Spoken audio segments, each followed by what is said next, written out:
Hello everyone. Bit of the wrong order. We've just been up and put the engines on the boat. So I'll show you that bit of video in a minute. But we've come down now to get our moorings out over there. That's our float that we come in and we catch all of that. And we put ourselves onto the mooring. So I'll show you some pictures when I get down there and do that. Well, you are in the wrong order.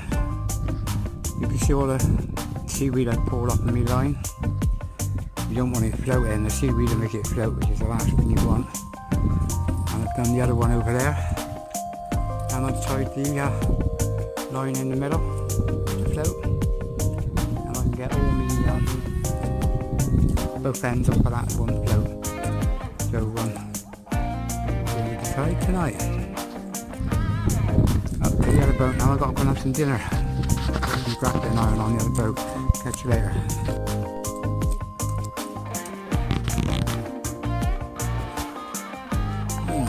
That's hot. Anyway guys, just come back from the boat. All the grappling iron's in the box here. I'll grab that out in a minute. And it's 20 past 2, tide's 20 past 6, so I want to be on the boat about 5:45, ready to go for about 10 past. And then I'll get down with the boat and the grapple, everything's down and ready to go now. And then tomorrow I'll load the batteries and food and stuff, and the guys down there are open, we're all going to try and have for Lundy again. Anyway, I'll show you later on the video getting on the boat. For now, well, here we are, we're back down the boat now, and tide will be in an hour now. Danny's getting his boat ready, I don't know if we'll float that tonight. But I definitely will. Richard's down in the place, so we've got plenty of time to do rush. And we can put the sails up on the boat. Okay, catch you in a bit guys. Everybody, here we are, putting it all together. You don't want to know how fucking great it is to have the boat here and ready, getting her ready to go. Getting the sails on. Danny's over there getting his ready. He's hoping to float tonight, if not it'll be Saturday. And Richard's here getting his ready, but I don't think he's taking his down, he never does. Not until it's perfect conditions and well, whatever. And then Dave's in the back getting his ready. They were sat there waiting for the tide. So fingers crossed. We'll catch you on a big red bus.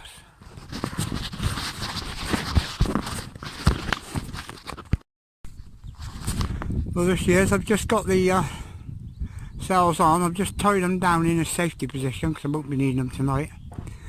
Now I need to get back and wait for the tide to float her and then get back on with the tender. I've timed that, putting the sails on, and I was looking at the tide there, but it was here. So I just got off in time. Anyway, let's go and get ready. Use Richard's tender to go over later on. Fingers crossed.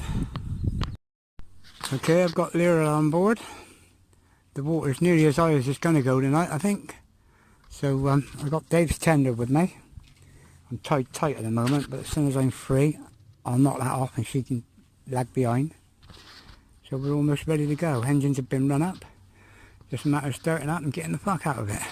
So let's go, I'll see if I can get some photos while we're on the road. And in the meantime, we'll go.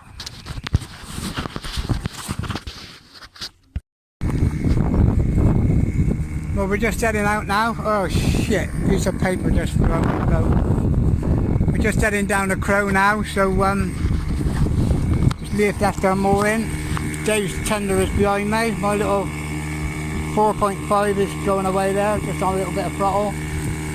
And there's still a slight incoming tide, but not enough to worry about. And I notice there's a wind now. Is that airspeed?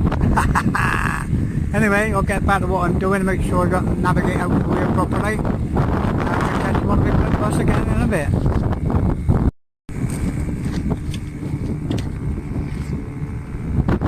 Well, I left the mooring and I'm doing 1.1 knots against this tide, and there's a wind howling against me.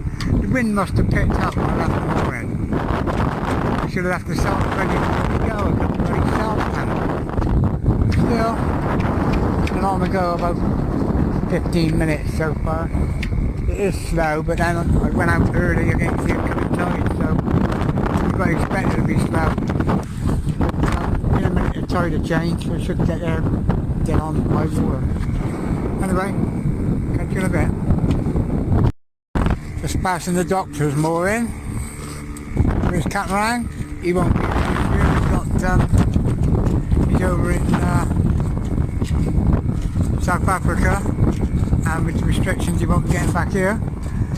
Anyway, there's boats, there's cars on the beach, jet skis have been in, and I'm approaching the outer marker. That buoy directly ahead there is one of mine. That's my deep water mooring. So if I can't get on my mooring now, I'll come back and go on that. But anyway, I'm approaching my mooring. I'm going to have to put the camera off. You can't film and fly, as my instructors used to say. Can't talk and fly either, come to that. Then I never was really good at flying, but I'm a little bit better at boating, but I do need 2 hands. Catch you on the big bus again later. Anyway, the boat's down here now, moored up. Tide's going out. Down here with all the luxury yachts. Look at it. All fucking luxury yachts. I don't know. Still, I'm keeping my eyes out for one myself. All the boys are here. So, all ready for a bit there. I'm already halfway through one. For me, that's early in the day, I'll tell you. Anyway, back down tomorrow, tied her up and get her loaded up for sailing. Danny now, Danny got his stuff ready for going sailing. What's that, your rations for sailing, Dan? Got plenty of food. No, you're not on it.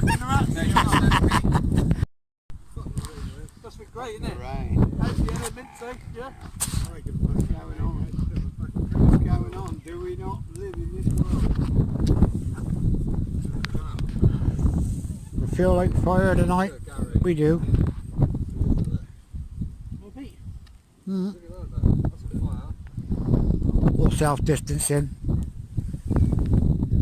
We don't break the fucking law.